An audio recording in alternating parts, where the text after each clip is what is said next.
Author Robert E. Howard's Conan universe is an unforgiving place filled with dangers around every corner. Conan Exiles lives up to that reputation almost too well. It's not just other players and NPCs in the world that make this survival game tough, it's the wolves and giants and other terrors stalking the world around you. And even if you manage to survive all that, a sandstorm or the brutal northern cold might lay you low. However, the most brutal part of this harsh land can be its grind, which means Conan Exiles can sometimes feel more like a chore than a game.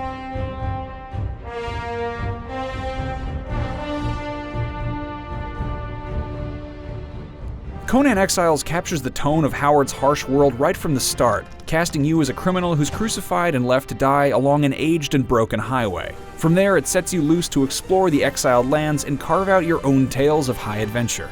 The Exiled Lands are full of varied locations in which to hunt, forage, build, and fight, such as the lush riverlands to the south, the harsh desert in the center of the map, and the brutal heat of the northern volcano. With so many areas to settle and explore, the beautiful landscapes of the Exiled Lands become a character of their own and beg to be explored fully. As with many survival games, you can explore the world either by yourself, which tends to be a dull experience, or you can liven things up with a friend in co-op. That's definitely the way to go if you can. Crafting is essential, and much of the time you spend in Conan Exiles will be simply harvesting resources. One of the first things you'll need to craft is a shelter for protection from the random sand or snowstorms that blow through the map.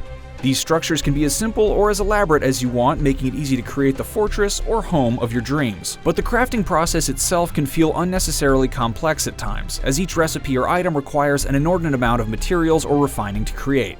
A simple piece of medium chest armor requires 3 separate crafting stations to complete, and you can spend a full day just gathering resources for some of the more complex recipes, causing the whole process to feel like work. To help with this, capturing and breaking thralls on your Wheel of Pain can provide crafting bonuses such as unlocking certain recipes or lowering the cost of some crafting ingredients. Archers and fighters can also be set up to defend your base from anyone or anything who might attack it, which is especially useful if you're playing on a PvP server.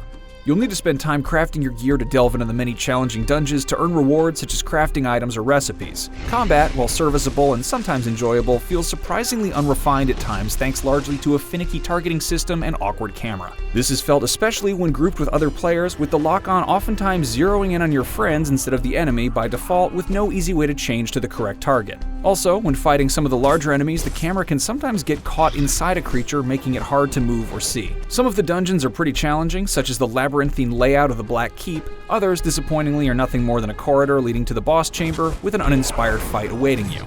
But either way, these dungeons are essential to the largely excellent hidden storyline woven throughout the background of Conan Exiles.